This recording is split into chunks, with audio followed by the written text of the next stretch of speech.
Hello everybody, this is Connor, BoatsDon'tSink, here with another deck profile for you all. This time we are looking at Yotsuba from the Quintessential Quintuplets 2. This is going to be an 8 treasure deck, following on the back of the 8 choice, standby, and gate decks that we've looked at thus far with Ichika, Nino, and Miku. Looking at the actual deck list, this deck had sort of two different ways we could have taken it. Looking at a lot of the set 1 Yotsuba cards, she had basically just a theme of being 8 treasure and having cards that interacted with treasure triggers. However, in set 2, she got instead a memory sub-theme, so I've decided to go with the memory cards here. I don't know if this is actually better than just using the set 1 shell, sort of focusing on treasure triggers with the minus soul top end, but it's the new stuff and it's shiny and it's interesting and it's a little more unique. So I've decided to go with that. As you can see, this list is a little a little all over the place. We are playing mostly green with a little bit of yellow. You might want to try to fit some of the other options for yellow in here just for a little more yellow color fix if you have issues getting the yellow level 3s out. Since most of our utility cards here are green. But overall, I think this deck does a pretty good job of just executing its core strategy, which is getting memory and having enough stock to play a bunch of early plays, since our level 3 doesn't actually cost stock except for its finisher effect. So looking at the Climax combos that we're playing in this deck, we have the trial deck, the quintessential set, level 1 combo, 4th of the quintuplets, Yotsuba Nakano, and we're playing the new double rare level 3, What She Yearned For, Yotsuba Nakano. The new level 3 is a very interesting card. 10-5 base is strange power level, and its Climax combo is pretty unusual as well, just summoning itself from memory. But first, let's take a closer look at our level 1. For any of you that are familiar with the sort of treasure choice meta deck from set 1, you'll already know what this card does. It's just a 1/0/45, gains 1,000 during your turn, and the Climax combo is what we usually refer to as like cigarettes. You mill the top 2 cards of your deck, and then choose a level X or lower character in your waiting room and return it to hand, where X is the total level of the cards you mill. The most notable part of these effects is that you'll always be able to salvage at least a level 0, so they tend to be very good in decks with a lot of powerful utility zeros. In a deck like this, obviously a waifu deck in general, our utility options aren't going to be as powerful, but we still have some decent options for Yotsuba. And worst case scenario, we have some zeros that can just mill into more cards. But if we hit 3s, we can just grab a bunch of early plays that we're running and go from there. Or if you can hit a 1, you can grab another copy of this. Treasures, obviously, are very easy to loop combos with, so being able to just salvage more Yotsuba level 1s back is also acceptable. Looking at our level 3 combo, the Climax combo itself, as I said, it's just when you play the Climax, if this level 3 is in your memory, you can play it to your stage, to your center stage. Has to go to front row. But that means that we're essentially just getting this card onto board without spending any hand or stock, which is great. It means that we're not having to spend resources on it, and we can direct those resources into other things. We do have also like a finisher effect tied to this card. On at the end of this card's attack, we can pay to discard 1 to Icy Tail our opponent for 5. That's putting the bottom 5 cards of their deck into waiting room. And then deal X damage, where it's the number of climaxes that we reveal. And also gains 1,000 power until the end of the opponent's next turn. That's less relevant because this is at the end of attack, so that 1,000 power is only useful on defense. But you know, ideally we're killing our opponent the turn we do this, since otherwise we're just going to be looping healers for survival. But yeah, so since we don't have to actually spend any resources on getting our level 3s into play, it's fine if our hand isn't super big. All we need is 4 stock and 4 cards in hand to resolve, I guess, 3 stock and 4 cards in hand to resolve 3 copies of this, which is obviously we're going to have 3 stock because we attacked 3 times on the previous turn, hopefully. So it makes this really easy to resolve a lot of copies of. Now, looking at our actual memory support, obviously we need a way to get our level 3 combo into memory, and we have some other cards that interact with memory as well. The first one we're playing is Active Lifestyle Yotsuba Nakano. If you have played That Time I Got Reincarnated as a Slime, since the Set 2 release, you might recognize this as the Shizu level 0 double rare. On attack, choose one of your other Quintuplets characters, and that character gets plus X until end of turn, which is 500 times the number of other Quintuplets characters you have. As well as during your opponent's turn, when this card becomes reversed in battle, you can pay 1 stock to rest this card, and at the beginning of your next Encore step, put this card into your memory. This is a plussing 0. When it dies, we get to just pay 1 stock and get another attack out of it, as well as being able to pump our other characters for extra power, which can be relevant for just clearing lanes, getting over standby decks, winning board at level 3, etc. So overall, pretty good card. We're obviously mainly just playing it because it does go to memory, and we have some effects that need cards in our memory. But it's not a card that we are upset having to play for extra memory, just a generically good card. So the second one we're looking at is a bit more core to our strategy, Pure Wish Yotsuba Nakano. So we are only playing 3 of this card, despite it being pretty important, since we have lots of ways to get it back, and it itself does not go to memory. First effect here is Continuous Assist. During your turn, all of your level 0 or lower characters in front of this card get plus 1000 power. This is pretty nice at level 0 because it does mean that we're able to clear most of our opponent's boards. Even decks that might have like 3500 runners are a lot easier for us to answer in multiple lanes, since we have an extra 1000 power. And the second effect is an act ability to pay 1, put this into Waiting Room. So we can just play this at 0, have our assist, and then once we hit level 1 or need to dig later, or fix a deck state, we can pop the act effect. Look at up to 3 cards from the top of your deck, choose up to 1 Quintuplets character from among them, reveal it to your opponent, put it into your hand, and put the rest into your Waiting Room. And then if you have another Quintuplets character, choose up to 1 copy of our level 3 combo from Waiting Room and put it into your memory. Obviously, we are going to be wanting to wait to pop these until we have the level 3 in our Waiting Room so that we're getting that memory.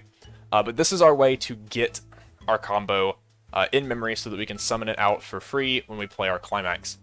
It does cost 1 stock to get our level 3 in memory, but we're also getting utility out of that, so it ends up being worth it in the end. I think this is a pretty cool setup, a pretty powerful tool that, you know, basically it's an effect that we might have been using anyway, and we're just getting free level 3s out of it at the end game. So, really cool. And lastly, for memory, we have Always Prioritizing Others, Yotsuba Nakano. This is similar to the Polka level 3 from Hololive, or maybe similar to the Shizu level 3 from That Time I Got Reincarnated as a Slime. Our early play condition is if we have 3 or more Quintuplets characters in memory, we get -1 level in hand, and on play we heal.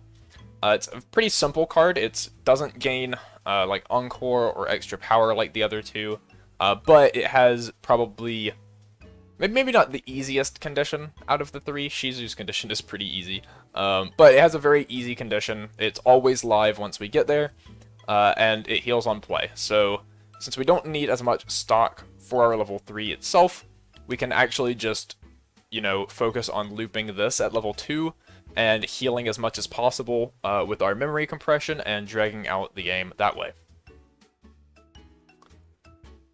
Now, looking at some of our level 0 utility, I did mention that our level 1 combo can always grab any 0 in our deck.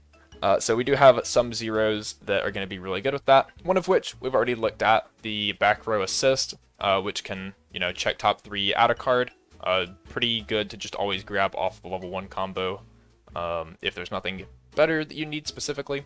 But here are some of the other cards we're looking at. We have Honor Student, Yotsuba Nakano. This is another one of our plussing level 0s that we're going to be using in the early game. It's on play from hand, pay 1, clock 1, search your deck for a cost 0 or lower Quintuplets character, with a level equal to or lower than your level. Put it on any position of your stage and shuffle your deck. It also has on attack, give a character 1000 power. So even more just this theme of being able to scale over any boards at level 0 that we need. But also just consistency. We're able to search for our assist with this. We're able to search for a level 1 combo if we've hit level 1 or we're clocking to level 1 with it. We can get our brainstorm, like pretty much anything that we might need on board, we can get. Some of our effects are on play effects, so we have to be careful not to grab those because those aren't going to activate off of this, but we have plenty of effects that are active on board or on attack that are actually really good to get with this, including some that are in our other options that we'll look at later. Our brainstorm of choice for the deck is the set 1 Yotsuba brainstorm, mainly for its first effect, which is act, pay 1, discard a climax to choose a card in clock, return it to hand, put the top card of deck into clock, and then give a character 500 power. We are playing 8 treasures, so our hand filling with climaxes is a very real possibility, and this Yotsuba lets us fix that if necessary. In addition, it's just a pay 1, rest self, search brainstorm, which isn't my favorite compared to salvage brainstorms, but the climax filter effect is pretty useful in this deck. Another level 0 that we have is Onwards to the School Camp Yotsuba. This is on play mill 2. If there's a climax, this gets +2 soul until end of turn.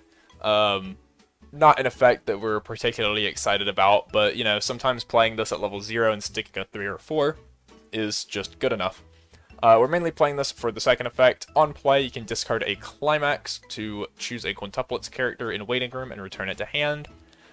This is, again, just sort of a card that we can always grab off of our level 1 combo, and if we have too many climaxes in hand, we can turn one of them into whatever else we want, such as, you know, another level 1 combo, or a way to get more memory, etc. And we're playing the New Year Yotsuba Nakano. So this is +1 soul in middle position. So again, I like these cards in decks with like the cigarettes combo where you can always grab a 0 because they're just good attackers if you just need to like push up a costless character to attack with. Being +1 soul in middle position helps you push damage even on turns you don't have a climax. But in addition, it's a climax swapper, which means, you know, we have treasures. If we trigger one, it goes to hand, but we might not always be triggering the correct one we need. So having a climax swapper means that, you know, we're basically always going to have a climax in hand, and this helps us make sure it's always the right one. So good card that, you know, I'm a big proponent of just, you should probably be playing a climax swap in like every deck that has climax combos, which is most of them. So good card. Next, we're going to be looking at our backups. Backups aren't something that like you really think of as a really good option Yotsuba has, but since we are focusing on keeping our early play healers as like a main part of our game plan, having backups to protect them, or just to threaten our opponent's board, is a really strong line of play, and Yotsuba does actually have some pretty decent ones to be looking at. First is Cheerful Girl Yotsuba Nakano. It's a free fresh counter. When you use the backup, if you have 5 or more Yotsuba, so you do need a full board for this, you can pay 1 to shuffle your waiting room back into your deck. This is very cheap as far as free freshes are concerned. It's a 1500 backup and only costs you 2 stock overall, compared to the normal 3 that they're going to cost, though you do have the 5 Yotsuba board condition, which obviously all of our characters are Yotsuba, but if we ever have to crash a lane or our opponent like bounces one of our characters, that can make it a little harder to use this. So you do have to keep that in mind when playing this card, but it can get us out of some rough situations where we run out of climaxes pretty early. The one thing I'd also be careful of with this is that since treasures go to hand and not stock, you can't make the plays that other climax lineups can make where you trigger your climaxes and then use your free fresh counter to both pay them out and shuffle them back. Our climaxes are stuck in our hand, so be careful with that when using this card. Second backup we're looking at is an anti-change counter. I definitely like anti-change counters in any deck that has, you know, early plays that it's sitting on. This one does send to waiting room so the opponent can encore if they'd like, but still worth having to get that potential anti-damage and just force our opponent to spend extra resources on a character that they've already invested in. The cost for the anti-change is just discarding 2 cards, meaning we can discard extra treasures if we trigger a bunch of them, which is always good to keep in mind, and it's a 2500 power backup. The last backup we're running is Trembling and Fear Yotsuba. This is a 3000 power backup that gives our character in battle a mandatory memory kick effect. I like these right now in the meta just because a lot of decks are playing characters with Encore, especially standby decks, and a number of finishers that are getting printed do have full board conditions. So Memory Kick is going to be able to stop our opponent from encoring, and it's also going to turn off a lot of finishers in some scenarios, especially looking at recent releases such as the Attack on Titan Final Season Armored Titan finisher. Requires 4 or more other Eldian or Titan characters. Memory Kicking one of their lanes turns off all their finishers. So definitely a card that's going to be really impactful in matchups like that. Or just against decks. For example, that time I got reincarnated as a slime I've brought up a few times, or Hololive, where some of their early plays might have Encore. You can deny them the resources of being able to save their early plays on board. Now, looking at the rest of the cards that round out the deck, most of these are just going to be cards to help us build the resources to fuel our early plays, or they're going to be sort of situational cards to help us in certain matchups. First off, we have Class Representative Yotsuba Nakano. This is a 1045, on play gains 1500, and when it reverses a battle opponent, if we have a Climax in play, we get to put the top card of our deck into our stock. So it's 7,000 if we play a Climax, and will just get us an extra stock, which is going to help us pay for all of our 2-cost early play healers, hopefully. Just an extra like 1 or 2 stock off of reverses with this throughout a game can really make a difference in terms of the number of heals you can get. So I really like having this as our secondary level 1 option, though there are a number of other level 1s you could play instead. We're playing Yotsuba Check, Yotsuba Nakano. This is just an anti-change stock bomb. We're playing one because, again, a lot of decks are playing early plays, and a lot of those early plays have Encore, or are things that we want to remove a little more permanently. So we're playing the one anti-change stock bomb for those scenarios. I don't think this card is super necessary in the deck, but I like having one just in case. We have Intimate Sisters Yotsuba Nakano. This is our assist. Once we hit level 2 and we start early playing, this gives all of our level 3 or higher characters in front of it plus 2000 power. It has a Climax combo that's part of the package from set 1, but we're not playing the Climax or the rest of that package, so we can ignore the second effect. And the third effect is whenever we trigger a treasure, we can draw 2, discard 2, which is going to help us filter our hand to sort of set up for our... well, I say set up for our top end. We don't really have much to set up for our top end, but it is going to help us keep filtering our hand at level 2, especially. When we trigger treasures, we can dig toward extra like backups to protect them, or extra early plays, or just ways to help loop our early plays, which is really strong. Also, we can discard any treasures that we don't want in our hand, which does work a bit better with the free fresh counter. We can use this to both dig for the free fresh counter and get our climaxes back in waiting room before we free fresh. So really strong card, something we're going to want on board for sure to protect a lot of our level 2 game. Looking at additional cards for our level 2 game, we have Witch Test Yotsuba Nakano. This is the early play from set 1. The condition is having 4 or more Yotsuba, which is very easy. A little more difficult than the 3 memory probably, but it works really well with our other early play, since we can get our 3 memory, play our healers, and then to fill our last slot we can play this Yotsuba. It's on play, it's draw 2, discard 2, put the top card of your deck into your stock, meaning it does only come down for 1 stock total, which is really good since our other one is costing 2 stock. It helps us save a little bit of resources on filling our board with powerful characters. And if all of our characters are Yotsuba, it gains 2k. So it's going to be an 11,000 power character on board that, you know, digs us to additional resources.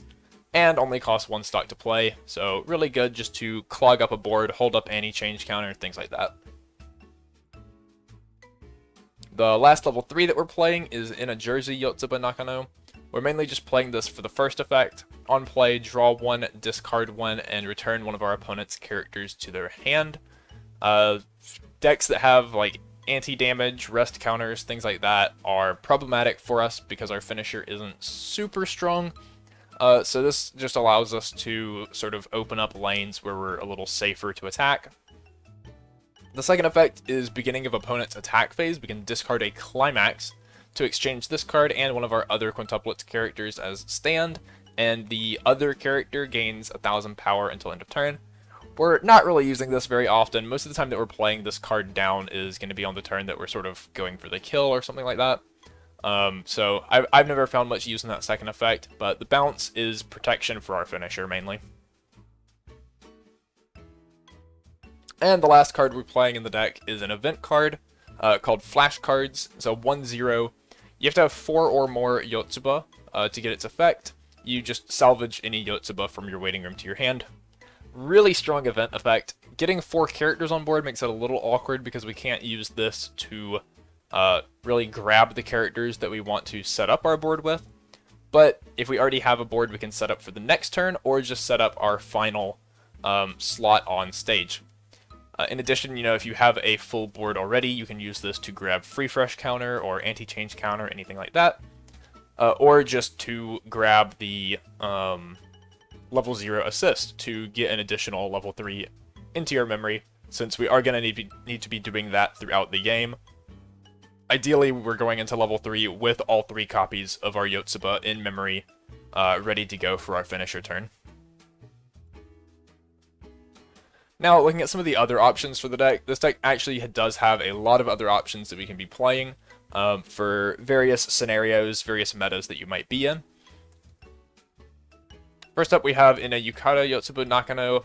This is a clean cut only for Yotsubas. When battle opponent becomes reversed, you can choose one of your other Yotsubas, rest it, move it to an open position of your backstage. In addition, on play, you reveal the top card of your deck. If it's a Yotsuba, this gains 2000 power. 4000 on a clean cut is a really high power line, really good. The reason this isn't in our deck already is because there are a lot of strong runners in the format right now that make getting reverses with a clean cut a little sketchier than I like. But if you're mainly playing against decks that are just playing characters down that they're expecting to die or that are getting on death value, you can get some really good value out of this Yotsuba just by farming their characters. So definitely something to consider if you're in a format like that. Next we have Each and Everyone's Strengths Yotsuba Nakano. This is another support for Treasure Trigger from set 1. It's a global 500, and whenever you trigger a treasure, you can look at top 2, choose up to 1 card, put it in your hand, put the rest in waiting room for the cost of discard 1. This is just a way to help us filter treasures earlier in the game, since our 2/1 assist obviously isn't coming down until level 2. If we're worried about triggering too many treasures earlier, we can use this to help us get into our level 1 climax, get into more copies of our level 1 combo. It can mill your 3/2 into waiting room so that you can pop your assist more consistently. Things like that. Good card overall. I just think that with the Climax Swapper and the discard Climax to salvage and our Brainstorms effect, filtering out treasures isn't something we're going to have a ton of issue with in this deck. Another potential back row to look at is Honest and Positive Yotsuba Nakano. Beginning of Climax phase, we can give a character 1000 power. And Act, we can rest 2 characters to give one of our characters on reverse, put the top carded deck into stock. This can fill a similar role to the 1/0 that we are playing in the deck, where it's going to get us extra stock throughout the game so that we can pay for our early plays easier. If you're playing this, you can actually cut that 1/0 for some of the other 1/0 utility options. The only thing to watch out for with this is obviously our Brainstorm has to rest itself, so you can't Brainstorm and use this in the same turn, which can be a little awkward because one of the things that you might want to be using the stock to refund is your Brainstorm. So you have to plan that out a little bit before you go into it. One thing you can do, however, is rest your assist that's going to sack itself to check top 3 before you sack it. Right, so you can just put it in any position, use it for one of your rests, sack it, and then you'll refund that stock off of this effect. Next we have Ribbon Girl Yotsuba Nakano. Again, a pretty meta-specific card. On play, choose one of your characters, give it 1500. That's just always going to be good, especially alongside our on-reverse stock charge. That's going to pump it up to like 85, which can really help us get some reverses with it. The second effect is a level 0 clock bomb effect. A lot of decks right now are playing really powerful on death effects, or effects like our own level 0 Yotsuba double rare that save itself when it gets reversed. So using this can remove those and sort of slow down opponents' strategies. So if you're playing against a lot of like Hololive, for example, with their on-death effects, you can use this as a way to sort of weaken their game plan and get the upper hand against them. We also have a Mood Maker Yotsuba Nakano. This is a level 0 that is pretty simple. It's just on play, pay 1, ditch 1, search a Quintuplets character, or on play, or on play, pay 1, ditch 1 to salvage a character. Gives us 2 hand fix options, really good for filtering out treasures, as are a lot of things in this deck, but also just helps us set up our hand with really exactly the cards that we want to have. Lots of selectivity, but it is a bit heavy on stock, so I've avoided it in this build, just because we have a fair number of things that cost stock, and we have to cut somewhere.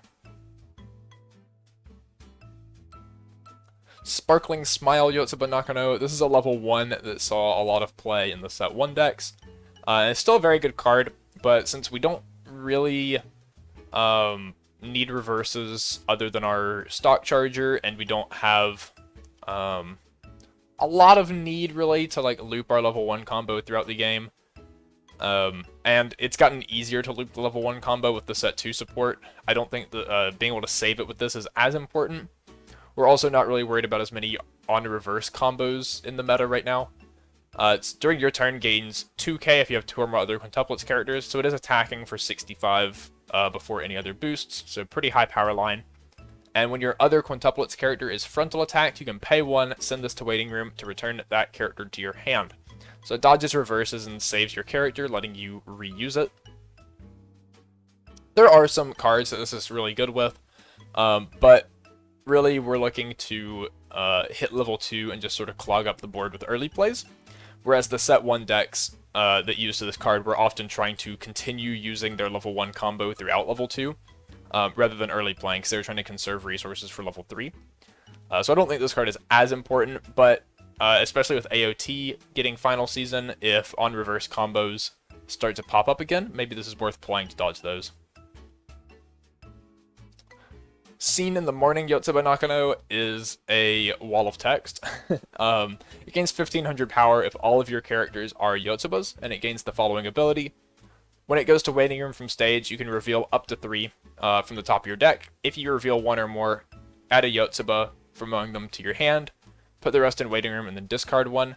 This is basically the standard like Rize effect. It's on death instead of on reverse, and it grabs any Yotsuba, which is our whole deck. So really good hand fix. This is a pretty solid target to get off of our level 0 that searches a cost 0 of our level or lower and summons it to board. If you're not getting your level 1 combo, you can get this, since it has no on-play effect to lose out on, and it's still really good consistency card. This can also help fill our waiting room for our event, our level 1 combo, and our assist to have targets to send to memory. But at the same time, we have a lot of ways to hand fix and get selective cards, so we don't want to double up on too many when we can use these slots for things like getting extra stock. So something to consider. You can use this over the 1-0 stock charger if you opt to play the level 0 stock charger instead, though. This card is pretty cool. It's another memory payoff. It's one of the only memory payoffs that we're not playing. It's on play, or I'm sorry, not on play. On attack, we can discard a card to reveal the top card of our deck, choose a level X or lower in waiting room, return it to our hand. X is equal to the level of the revealed card. Usually this effect is on play, so it's very interesting to see it on attack here. It does mean that you can summon it off of the level 0 I mentioned before, and still get the effect. But we do have an on-play effect, which is on play. If there is a card in our memory, we can give one of our other Quintuplets characters 3000 power. So this card is always going to be attacking very small, but it can make our other lanes strong and hand fix us on attack. So pretty decent option, especially if you need more yellow. Lastly, we have the trial deck, the Quintessential Set level 3.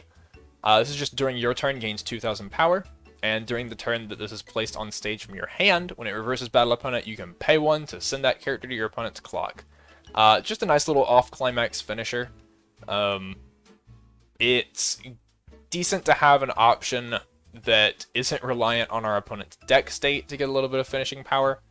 Since our main finisher is an Icy Tail, it needs our opponent to have climaxes in their deck to get extra instances of damage. This doesn't, so if our opponent's already in a very decompressed deck state, we can look at playing 1 of this and 2 of our Climax Combo level 3, just to get that little bit of extra damage. It also helps remove characters off of board that might be providing, say, extra power to our opponent's characters, or to help turn off like full board effect counters, things like that. In conclusion, this deck, as I've said, has lots of options, lots of sort of moving parts. Playing on this memory sub-theme, they didn't get a lot of memory cards, but the ones that they did get are really like well tied together in creating this package. I think that having the early play that heals you with the 3 or more condition is really like a good transition into the finisher that you can summon for free by having memory. It lets you focus on spending your resources sort of all in one place to get good value out of them without losing any other part of your game plan. So overall, a deck I like a lot. I don't think it's really as strong as, say, like the Ichika or Nino or Itsuki decks, but if you're a fan of Yotsuba, still very playable, very cool deck, something to look at. And once we get set 3, hopefully, eventually, there's a lot more memory support coming there that's going to make this even better. So thank you all for watching. You can find me at BoatsDon'tSink on Twitter. You can check out our store at Iron City Games on Facebook or ironcitygames.tcgplayerpro.com, where you can pre-order playsets and sealed product or get any singles that you need to build a deck like this. So again, thank you all for watching, and we'll see you next time.